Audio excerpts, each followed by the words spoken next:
ह्याच्या सर्व आदरणीय पूजनीय माताजी, इथे कार्यरत असणाऱ्या सगळ्या स्वयंसेवी वृत्तींनी काम करणाऱ्या स्वयंसेविका, आणि मला आत्ता कळलं त्याप्रमाणे खूप वेगवेगळ्या ठिकाणांहून आलेल्या तुम्ही सगळ्या उत्सुक अशा शिबिरार्थी,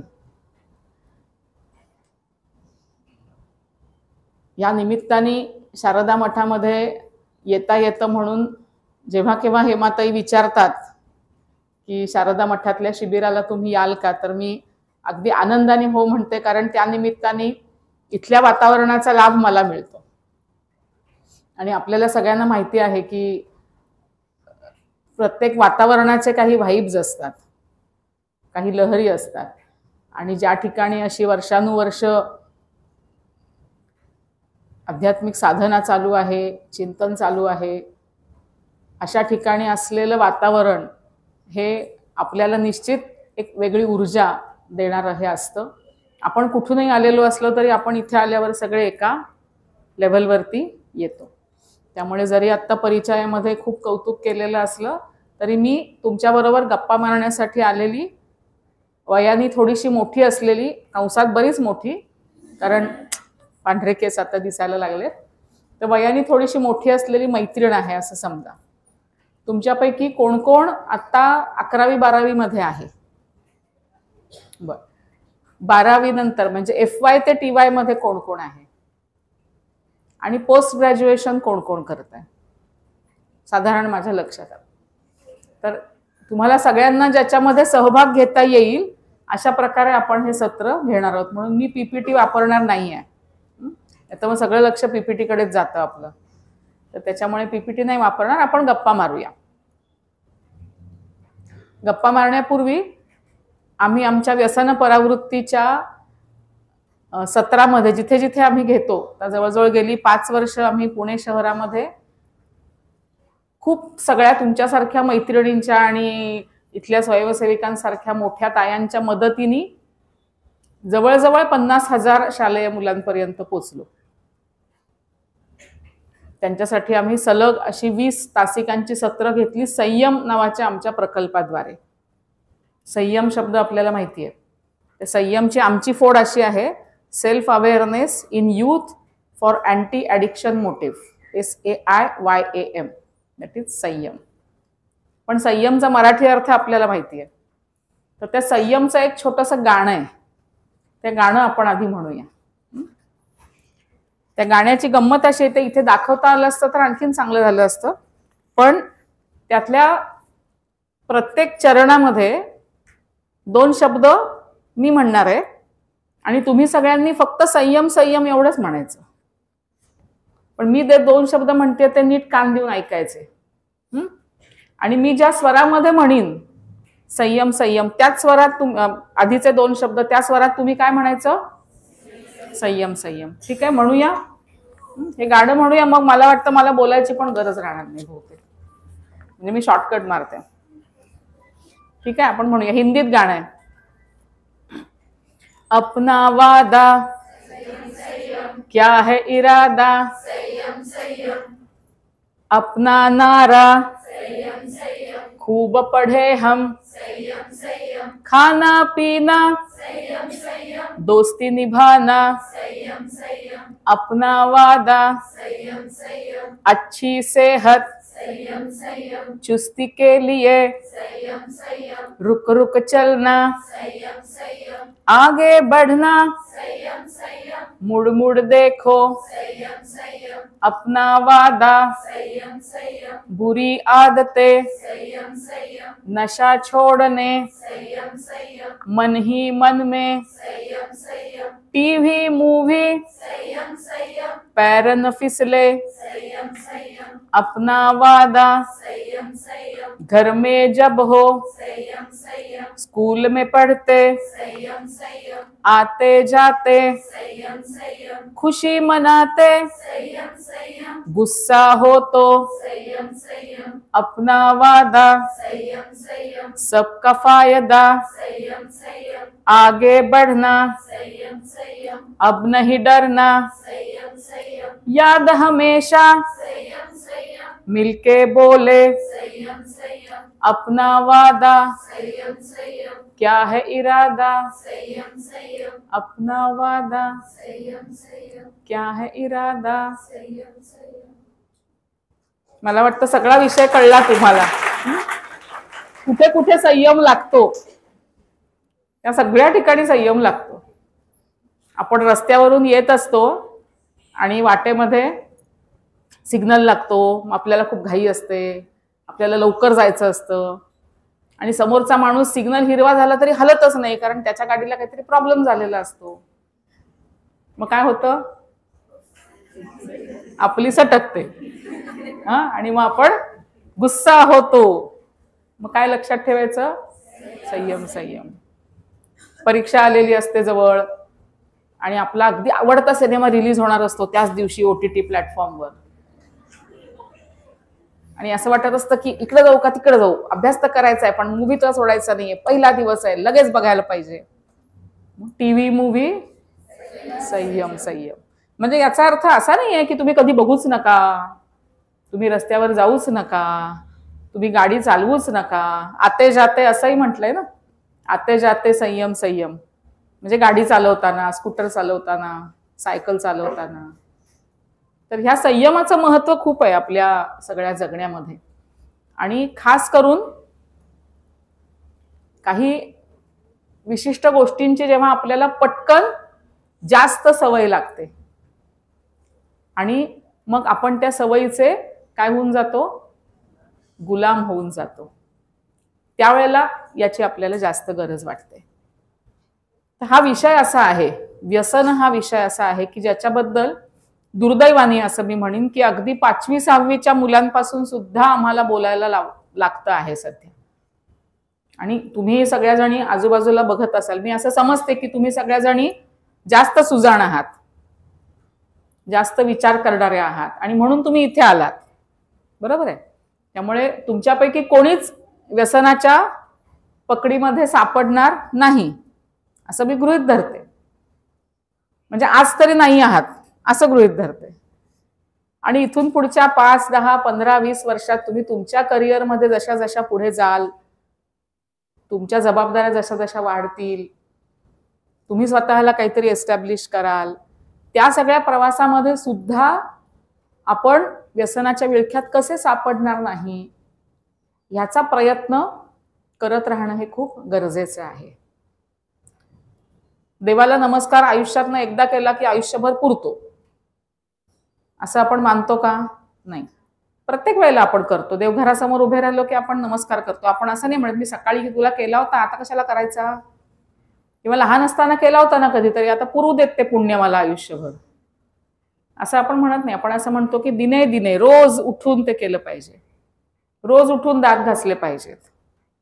घासले होते की 15-20 वर्षापूर्वी एकदा घासले होते, काय गरज आहे परत घासायची, असं नाही म्हणत आपण, कारण दिने दिनेचं महत्व आपल्याला माहिती आहे.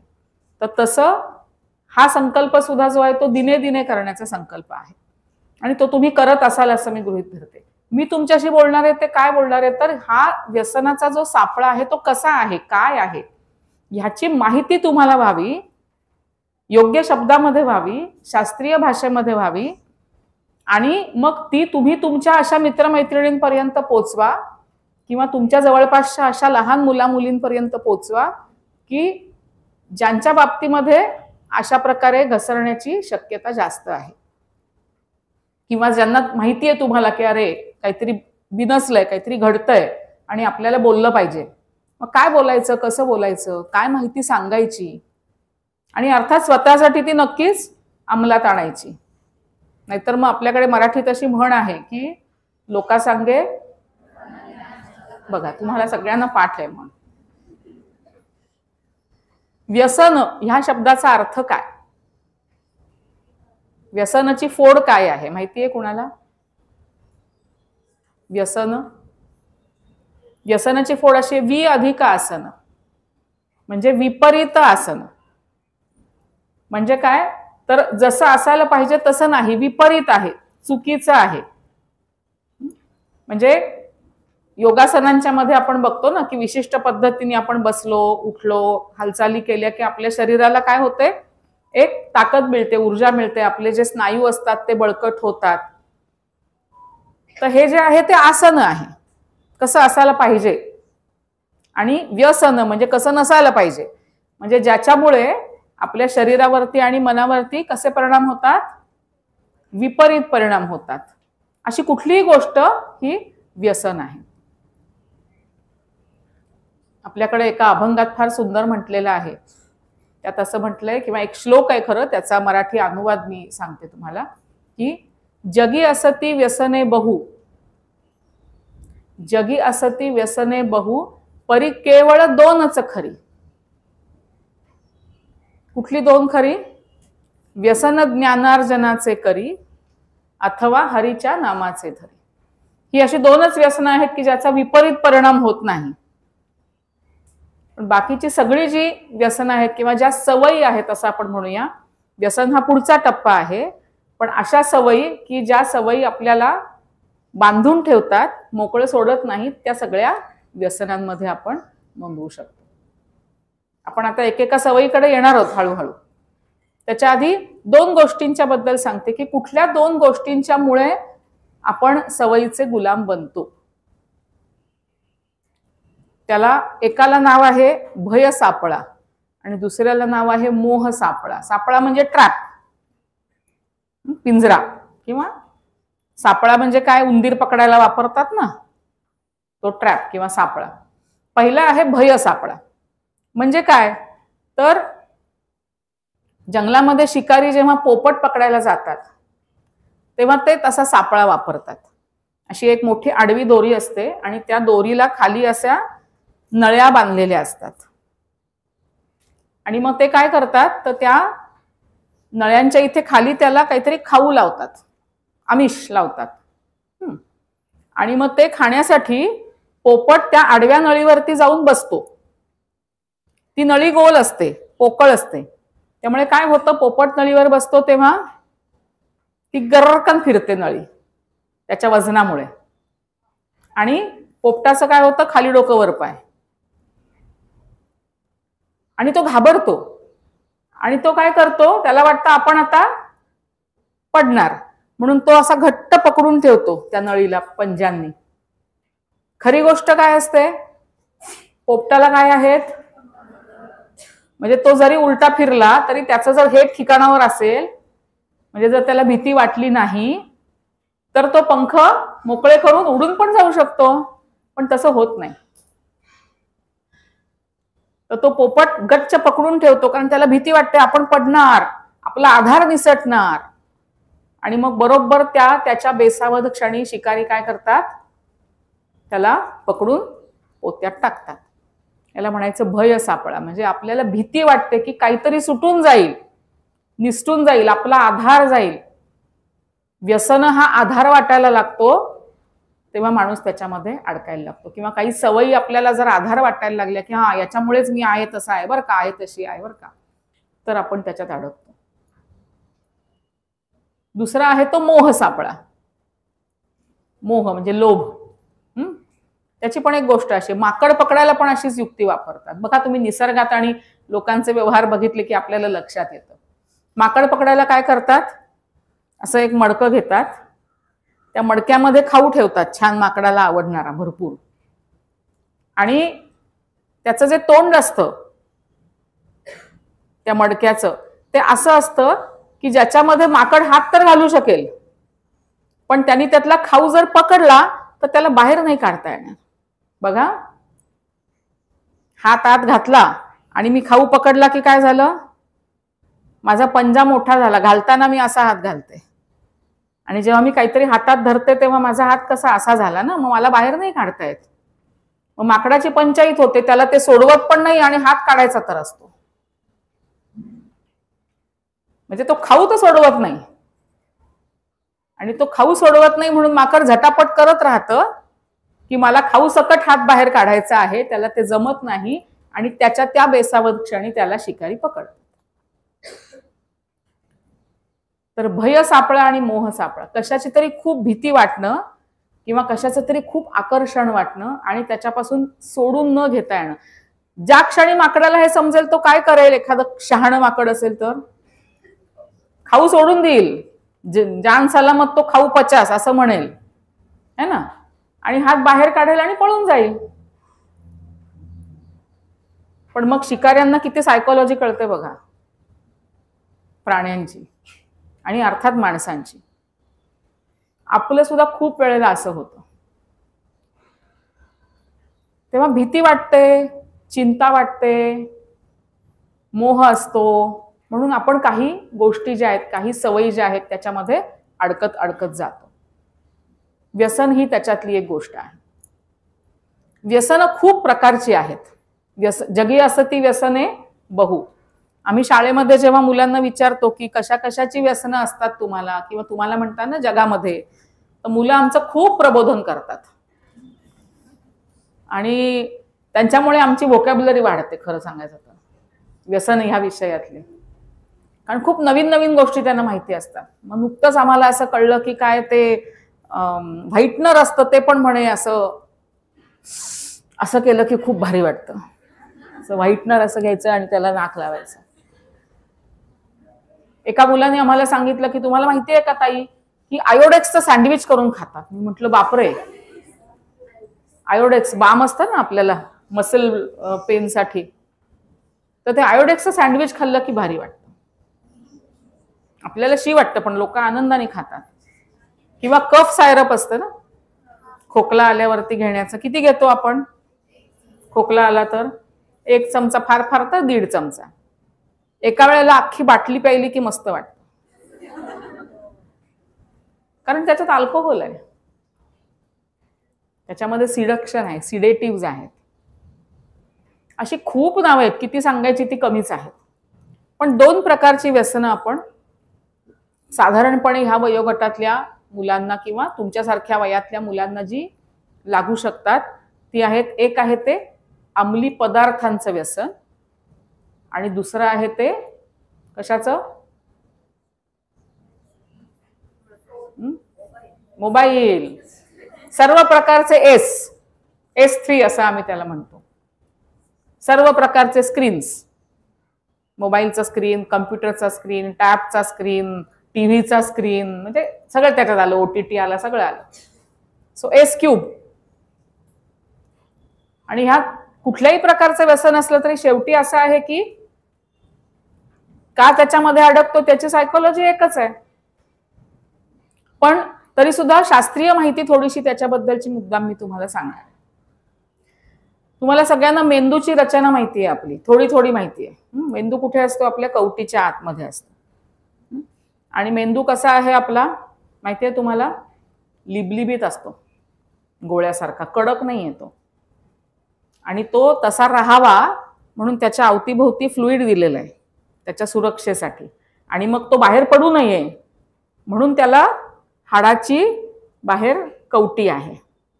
त्या कवटीच्या आत तो मेंदू आहे. त्या मेंदूमध्ये कोट्यवधी न्यूरॉन्स आहेत. मेंदूच्या पेशी, ज्याला चेतापेशी असं आपण म्हणतो.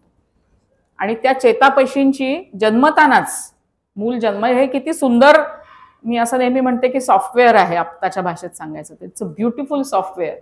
एकूण सगळं शरीर हेच ब्युटिफुल सॉफ्टवेअर आहे, परंतु मेंदू हे आणखी सुप्रीम सॉफ्टवेअर आहे असं आपण म्हणूया, कारण ते जिवंत असेल तोपर्यंत आपण आहोत. तर त्या मेंदूच्या प्रत्येक पेशीला तिचं कार्य दिलेलं आहे. आणि ती पेशी अजिबात टंगळमंगळ न करता कुठल्याही प्रकारे मला आज सुट्टी हवी आहे, रजेवर जाते, खूप कंटाळा आलाय, जास्तच जरा आज जेवण झालंय, झोप येतेय, असं काहीही न म्हणता आपलं काम निरंतर चालू ठेवते.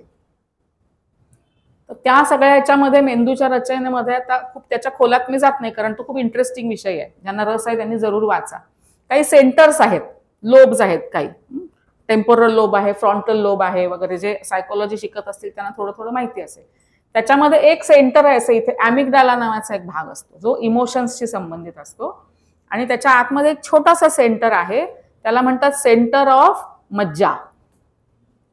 मज्जा म्हणजे काय? प्लेजर. तर हे जे सेंटर ऑफ मज्जा आहे, प्लेजर आहे, ते कुठलीही अशी गोष्ट जी की आपल्या सेन्सेसना एक्साइट करते, तर ती अनुभवायला आली की ते एकदम असं प्रकाशमान होतं थोडक्यात. म्हणजे ते tick tick tick tick tick tick करायला लागतं आणि मग छान वाटतं आपल्याला. आणि त्याची टिकटिक फार वाढायला लागली तर इथं जो आपला फ्रंटल लोब असतो त्या फ्रंटल लोब वरती आपण त्याला म्हणतो सीट ऑफ थॉट, म्हणजे विचारशक्ती आपली सगळी इथं आहे. त्या विचारशक्तीतल्या ज्या सेल्स असतात त्या पहारेकरी आहेत. त्या अशा सगळ्या सेंटर्सना मग सांगतात गप्प बसा जरा, आता फार झालं तुमचं, जास्त नाही करायचं वगैरे वगैरे. आणि हे सगळं करण्यासाठी मी तुम्हाला सोप्या भाषेत सांगते अर्थातच, पण हे सगळं करण्यासाठी काय असतं किंवा हे अनुभवण्यासाठी काही न्यूरोकेमिकल्स पण त्याच्यामध्ये येत असतात. जे न्यूरॉन्स असतात खूप सारे, मी म्हटलं तसं कोट्यावधी न्यूरॉन्स आहेत.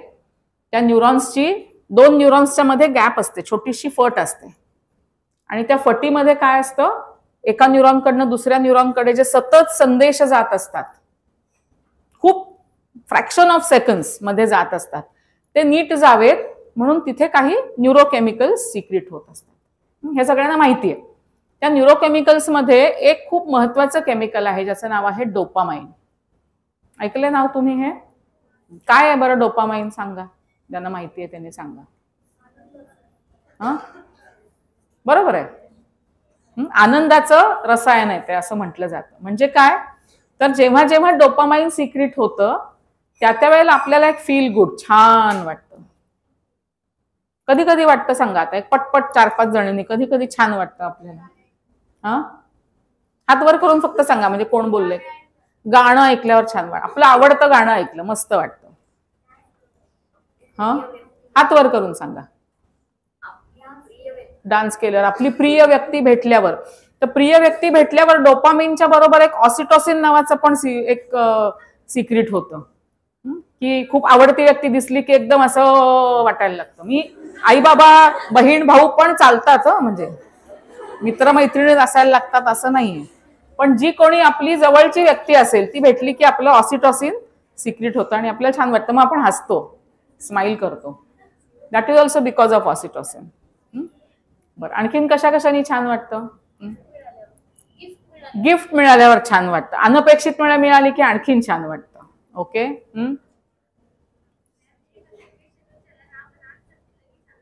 बर, अजून कौतुक केलं, झोप पूर्ण झाली की छान वाटतं, नाही का?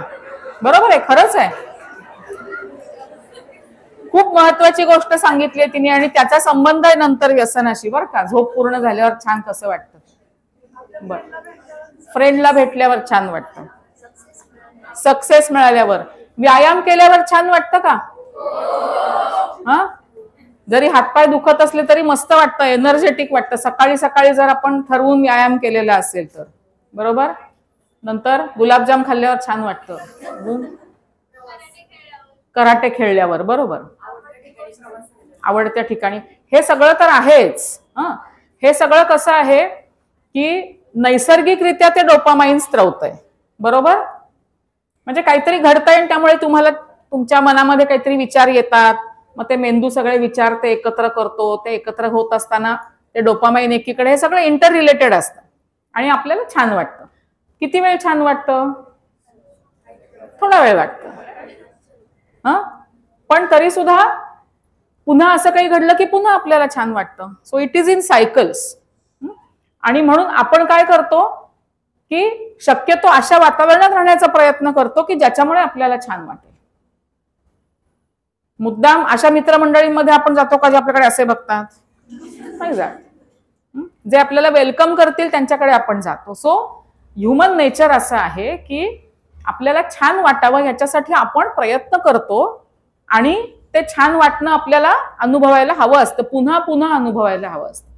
पण मी आत्ता जे सांगितलं त्या सगळ्यामध्ये कसं आहे की हे डोपामाइन कशामुळे सिक्रेट झालं, तर काही इव्हेंट्स आजूबाजूला घडतायत किंवा आपल्या मनामध्ये काही विचार येत आहेत त्याच्यामुळे हे सिक्रेट झालं आणि आपल्याला छान वाटलं. पण होतं काय की ज्या वेळेला आपण दुसऱ्या कशावर तरी अवलंबून राहायला लागतो डोपामाइन सिक्रेशनसाठी, आणि विशेषतः अशा गोष्टींवर की ज्या आपण फिजिकली कंझ्युम करतो, खातो पितो, आणि मग असं होतं की आपल्या मेंदूतली ही सगळी केंद्र जी आहेत त्या केंद्रांना त्याची सवय होते. आणि मग सवय झाल्यामुळे काय होतं की ते घेतल्यानंतर मला छान वाटतं. म्हणजे समजा तंबाखू खाल्ल्यावर मला छान वाटतं. सकाळी सकाळी मिश्री लावतात. खूप जणी आपल्या अवतीभोवती लावत असेल, आपल्यालाही कधी सवय असेल तर विचार करा याचा.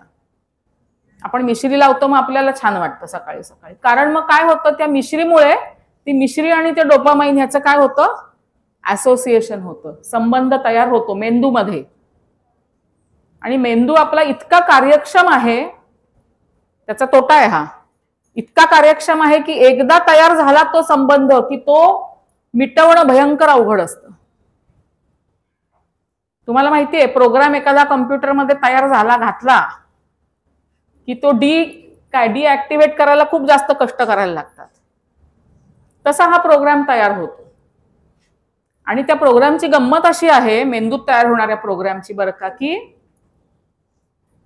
त्याला तेवढंच पुरत नाही, मग त्याला वाढून लागतं. म्हणजे त्याची अडॉप्टेबिलिटी वाढते, त्याची ते पचवण्याची शक्ती वाढते. त्यामुळे काल मला एवढीशी तंबाखू लावून बरं वाटत होतं किंवा खाऊन बरं वाटत होतं, काही दिवसांनंतर त्या तंबाखूनी डोपामाइन म्हणतं नाही नाही एवढ्याने काय होत नाही, आणखीन पाहिजे. मग आणखीन घ्यायला लागतो, मग आणखीन जास्त वेळा घ्यायला लागतो, जास्त प्रमाणात घ्यायला लागतो.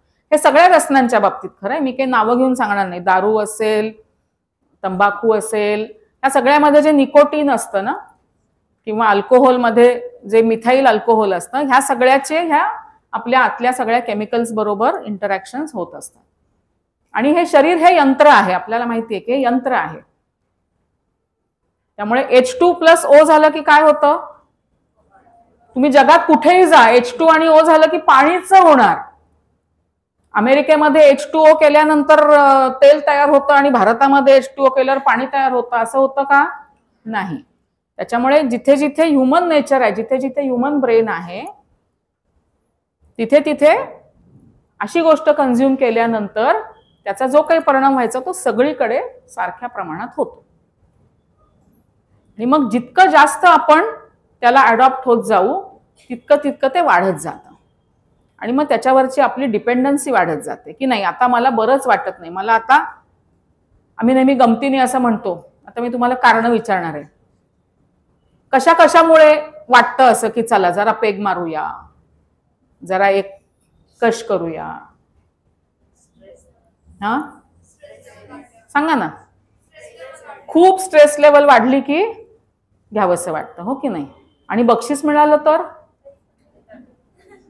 मग घेत नाही आपण, म्हणजे घेत नाहीत लोक, सेलिब्रेट नाही करत, करतात ना. मैत्रिणींनी नकार दिला, मित्रांनी नकार दिला, मग दुःख आपण त्याच्यात बुडवायला जातो. आणि हो म्हणली, सेलिब्रेट करू, हो की नाही? आणि सांगा कशा कशामुळे घेतो, काय काय असतं? रिफ्रेशमेंट, कुतूहल, मज्जा, किंवा डिप्रेशन, लो वाटतंय. तर आम्ही नेहमी अशी कारणं काढायला लावतो मुलांना, आणि मग लक्षात येतं की इतकी परस्पर विरोधी कारणं असतात, म्हणजे त्याच्यामध्ये लॉजिक आहे का काही? म्हणजे एकीकडे आपल्याला छान वाटलं म्हणून पण आपण व्यसन करतो, दुःख झालं म्हणून पण व्यसन करतो, यश मिळालं म्हणून पण व्यसन करतो, अपयश आलं म्हणून पण व्यसन करतो. शेवटी सगळ्याचा परिणाम कशासाठी असतो, ते याचीसाठी, कशासाठी अट्टहास असतो, कशासाठी? पळून जाण्यासाठी. तुमच्या लक्षात येत आहे? पळून जाण्यासाठी. कशापासून पळून जात असतो आपण?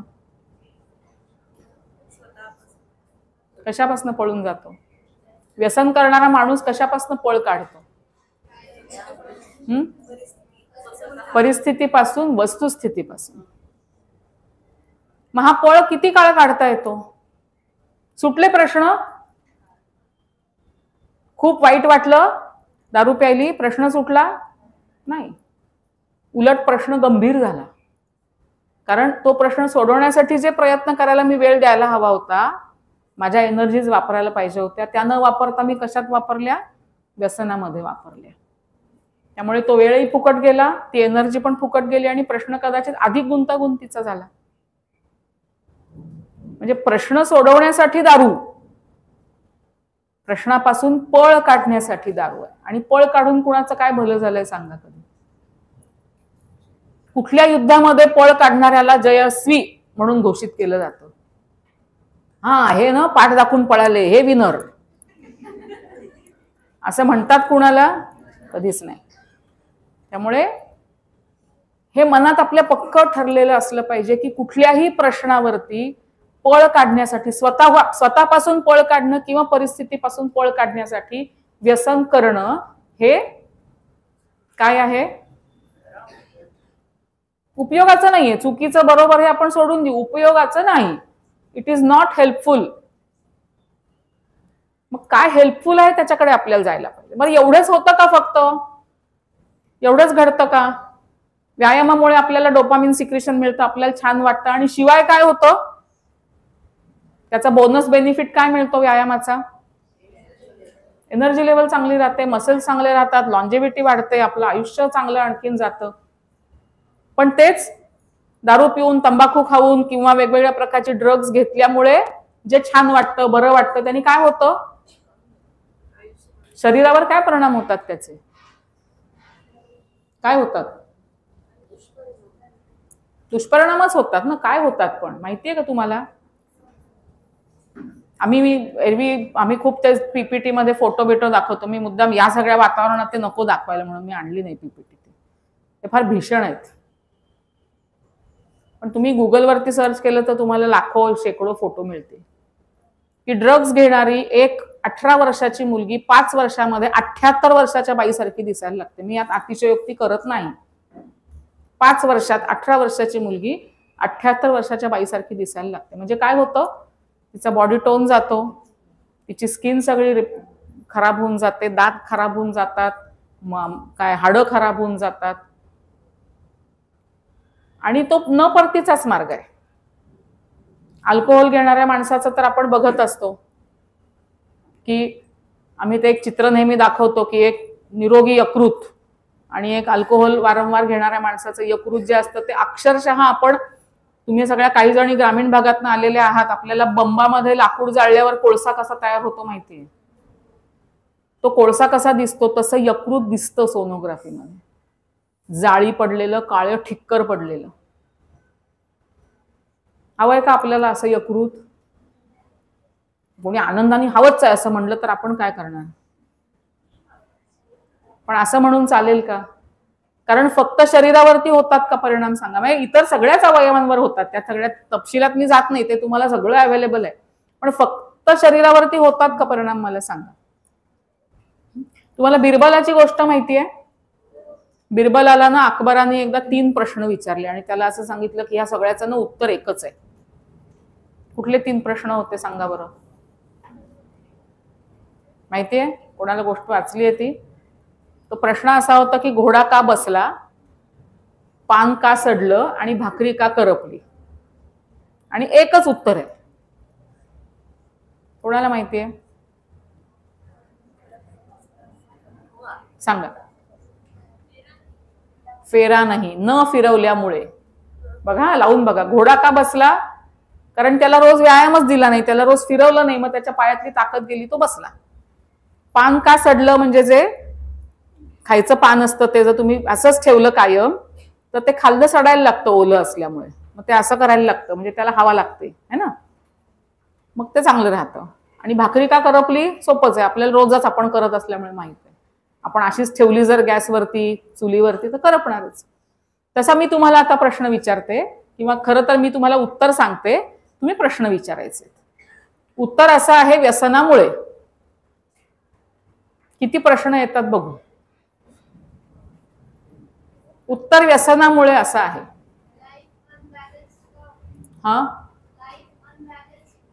Life unbalanced. अनबॅलन्स्ड का होतं सांगा? व्यसनामुळे. पुढचा प्रश्न. यकृत खराब का होतं सांगा?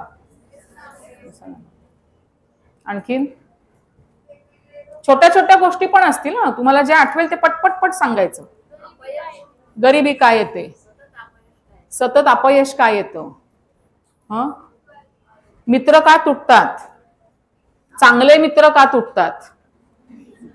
हा, थोडं मोठ्यांदी. लवकर मृत्यू का येतो? बरोबर आहे. लवकर हार्ट अटॅक का येतो? One of the reasons. मी असं म्हणणार नाही की 100% तुम्ही जे सांगताय ते सगळं फक्त व्यसनांमुळेच घडतं, पण व्यसनांमुळे घडण्याची शक्यता काय आहे? खूप वाढते. आणखीन थोडं मोठ्यांनी सांगा. कुटुंब का बर्बाद होतात? खूप महत्वाचा मुद्दा आहे. त्याच्यावर थोडंसं बोलते मी आणि मग परत आणखीन प्रश्न घेऊया आपण. मी मध्यंतरी एक मुलाखत ऐकली होती. एक गृहस्थ होते की ज्यांनी खूप व्यसनाधीन झाले होते ते, आणि अतिशय महत्प्रासायाने त्यांनी त्या व्यसनातून मुक्ती मिळवली. मी ह्या शब्दावर जोर देते, महत्प्रासायाने. सोपं नाहीये आणि प्रत्येकाला नाही जमत. त्यामुळे मुक्तांगण सारखी व्यसनमुक्ती केंद्र भरभरून वाहत असतात. ते व्यसनमुक्ती केंद्र सुरू झालं तेव्हा पु ल देशपांड्यांनी त्याला मोठी देणगी दिली होती खूप वर्षापूर्वी. आपल्याला माहिती आहे पु ल देशपांडे आपले आवडते लेखक आहे, आणि त्यांनी असं म्हटलं होतं की हे बंद पडावं अशी माझी इच्छा आहे. त्यांनी असं म्हटलं होतं की हे व्यसनमुक्ती केंद्र चालूच नाहीये, बंदच पडावं. कशासाठी? इथे यायला लागू नये लोकांना. पण भरभरून वाहतंय. 3-3 महिने थांबायला लागतं, वेटिंग लिस्ट असते त्यांची ऍडमिशन घ्यायला. बायकांसाठी वेगळं तयार करायला लागलं, त्यांना वेगळं काढायला लागलं. लहान मुलांसाठी वेगळं काढायला लागलं 4 वर्षापूर्वी. तर त्या व्यसनमुक्ती केंद्रामधून व्यसन परावृत्त झालेले एक गृहस्थ सांगत होते, आणि त्यांनी एक शब्द वापरला, तो मला मुद्दाम इथे सांगायचा आहे. तुम्ही जे म्हणलात ना की कुटुंब काय, कुटुंबाची दुर्दशा होते, बर्बाद होतं, त्यांनी अस्ताव्यस्त असा शब्द वापरला. अस्ताव्यस्त होतं सगळं, म्हणजे कशाला मेळच राहत नाही. कुटुंबातल्या व्यक्तींचा एकमेकांबरोबरचा संवाद तर संपतोच, पण आर्थिक दुर्दशा होते, शैक्षणिक दुर्दशा होते,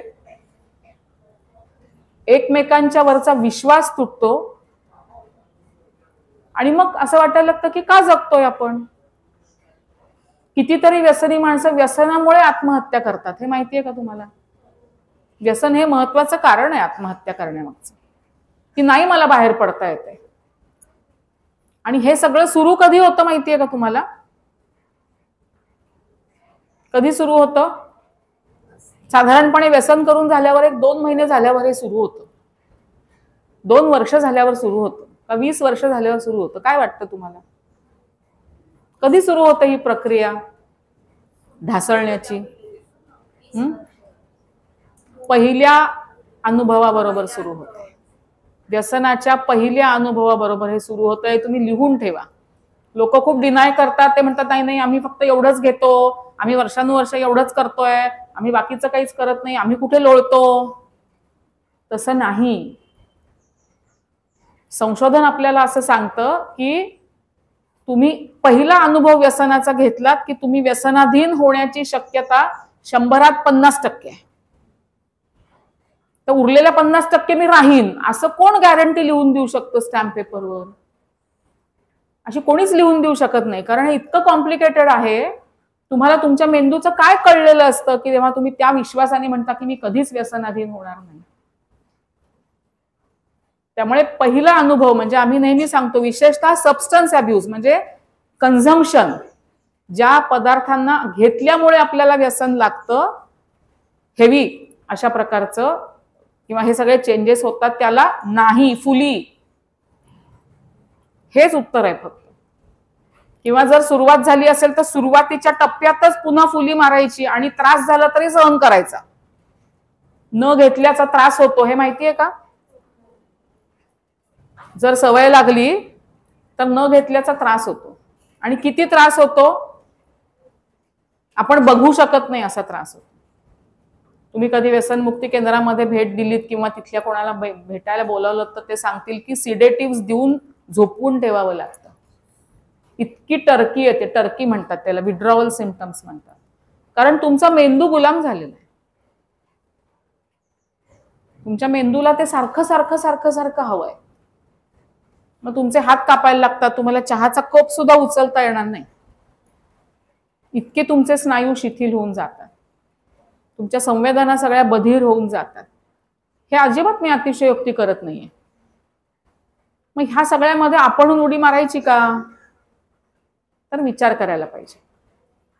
आणि मुली तुम्ही जरी असलात तरी आपण आता बघतो, म्हणजे आम्ही तर आमच्या अभ्यासामध्ये सुद्धा बघतो, हुक्का पार्लरमध्ये 8वी 9वीच्या मुली जात आहेत. आमच्या संयमच्या सत्रामध्ये सत्र झाल्यानंतर एका मुलीने येऊन आमच्या प्रशिक्षकांना सांगितलं, म्हणले की ताई आज मला हे सगळं समजलं, मला खरंच खूप छान वाटतंय, कारण मी असं माझ्या एका कुठल्या तरी मित्राच्या किंवा मैत्रिणीच्या आग्रहामुळे आणि मग त्या मित्र किंवा मैत्रिणीवरच्या प्रेमामुळे, म्हणजे मोह सापळा है ना, की सोडून जाईल ही मला, सोडून जाईल हा मला, मग त्याच्यामुळे मी सुरू केलं हुक्का पार्लरमध्ये जाणं. पण आता मी ठरवलंय की मी नाही जाणार. ठरवणं आणि करणं याच्यातही पुन्हा अंतर आहे, पण निदान ठरवलं, तिला समजलं. पण इतकं मोठं प्रमाण आहे. रस्त्यावर जाता येताना सुद्धा आपण पटकन बघतो की सहजपणे मित्रमैत्रिणी एकमेकांना सिगरेट्स ऑफर करतात. कोणीच घेऊ नये, पुरुषांनी पण आणि स्त्रियांनी, कारण निकोटीन हा तेवढाच धोकादायक आहे. आणि विशेषतः 13 किंवा 11 ते 17 या वयोगटामध्ये, 11 असं मी म्हणते कारण त्याच्या आधी त्याच्या अलीकडची मुलं घेण्याची शक्यता जरा कमी आहे, म्हणून नाहीच आहे असं मी गॅरंटीने सांगणार नाही, पण कमी आहे. पण 11च्या पुढे ही वाढते, कारण मुलं गँग्समध्ये राहायला लागतात, त्यांची घट्ट होते मित्रमंडळी सगळी, किंवा क्युरिओसिटी वाढते, त्यांना खूप रिस्क घ्यावीशी वाटते, खूप काहीतरी धमाल करावीशी वाटते, आणि मग हे वाढायला लागतं. कोणीतरी म्हणतं काहीतरी होतं, काय तू बावळट आहेस, असं म्हणलं की मी कुठे बावळट आहे असं म्हणून आपण करायला जातो. असे अनेक प्रकार आहेत त्याचे. पण या वयामध्ये ज्यांना व्यसनाचं एक्सपोजर होतं ती मुलं खूप फास्ट त्यांचं डिक्लाइन होतं, असं अभ्यासामध्ये आम्हाला दिसलेलं आहे.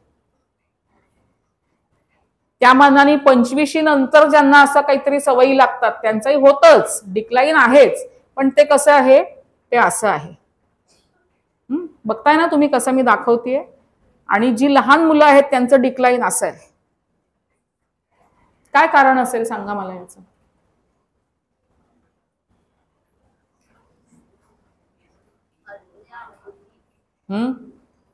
सगळं इथं आहे.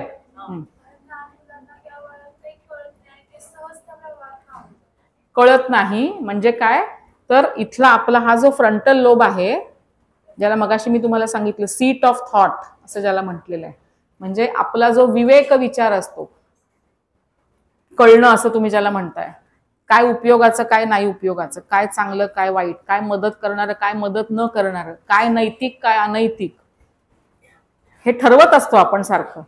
हे ठरवण्याची क्षमता असलेला जो मेंदू आहे तो इन मेकिंग आहे,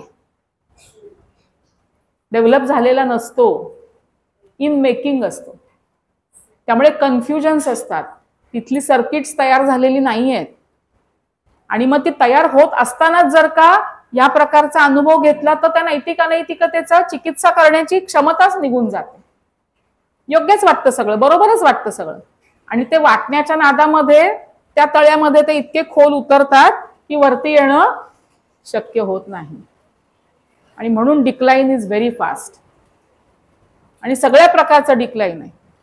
मग त्याच्यामध्ये अचिव्हमेंटचा पण डिक्लाइन आहे, प्रकृतीचा पण डिक्लाइन आहे, रिलेशनशिपचं डिक्लाइन आहे, नातेसंबंध टिकवता येत नाहीत, त्याच्यातनं आनंद मिळत नाही,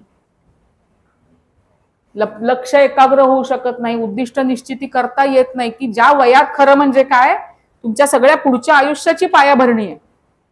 11 ते 17 हा वयाचा रेंज असा आहे की ज्या वयात तुमची खरी पायाभरणी आहे, की नाही, तुम्ही आत्ता जे ठरवाल ते तुम्ही होणार आहात, आत्ता तुम्ही जे ग्रहण कराल ते तुमचं पुढच्या काळामध्ये तुमच्या सगळ्या कामातून कर्तृत्वातून दिसणार आहे. मग आम्हाला प्रश्न लोक असं विचारतात की पण कितीतरी कर्तृत्ववान माणसं घेतात की, मग काय उत्तर द्यायचं याला सांगा बरं, काय उत्तर द्यायचं?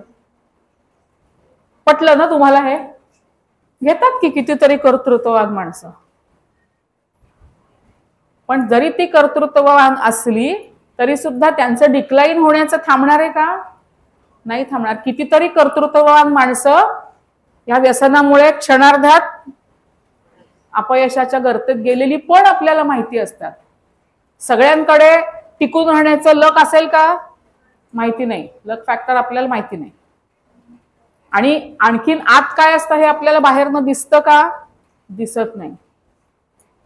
त्यामुळे प्रकाश पदुकोण सारखा एखादा खेळाडू जेव्हा म्हणतो, प्रकाश पदुकोण आता आपल्या बॅडमिंटनच्या ह्याचे कोच आहेत ते, but he was one time national superstar of badminton. तुमच्या आवडत्या दीपिका पदुकोणचे वडील. तर प्रकाश पदुकोणने असं सांगितलं जाहीरपणे की ज्या गोष्टीमुळे माझ्या देशातल्या मुलांची बर्बादी होते त्या कुठल्याही गोष्टीची जाहिरात मी करणार नाही. त्यावेळी मला कितीही पैसे तुम्ही ऑफर करा, मी त्याच्यात अडकणार नाही. पण असं न म्हणता जाहिराती करून मुलांना आकर्षित करणारे पण आपल्याकडे तितकेच महान खेळाडू आणि महान कलाकार आहेत. आपला चॉईस आहे. त्यामुळे चॉईस कुणाचा आहे? चॉईस माझा आहे. सबबी खूप सांगतात व्यसनी लोक. आता आम्ही तुम्हाला 100 सबबी तुम्हीच सांगितल्यात, त्याच्यामुळे त्याच्यामुळे त्याच्यामुळे त्याच्यामुळे, है ना. पण त्या प्रत्येक गोष्टीमध्ये कसं असतं की 2 मार्ग असतात की नाही. एखादा मित्र म्हणतो की किंवा मैत्रीण म्हणते, चल ग चल रे, काय बिघडतं आजचा दिवस, तू घेऊ नको, माझ्या बरोबर ये नुसता. मी काय तुला आग्रह थोडाच करतोय. मग आपल्यापुढे 2 चॉईस असतात की एक तर असं म्हणणं की बरं येतो आणि पुढच्या धोक्याच्या पायरीवर जाणं, किंवा असं म्हणणं की मी येणार नाही. तुझी मैत्री मला आवडते पण ह्या गोष्टीसाठी मी तुझ्याकडे येणार नाही, तुझ्या बरोबर येणार नाही. बरोबर. मग हे प्रत्येक ठिकाणी 2 मार्ग असतात. तो चॉईस कुणाचा आहे शेवटी? माझ्या लहानपणी माझ्या कुटुंबामध्ये मी खूप भांडणं बघितली म्हणून मी दारू प्यायला लागले.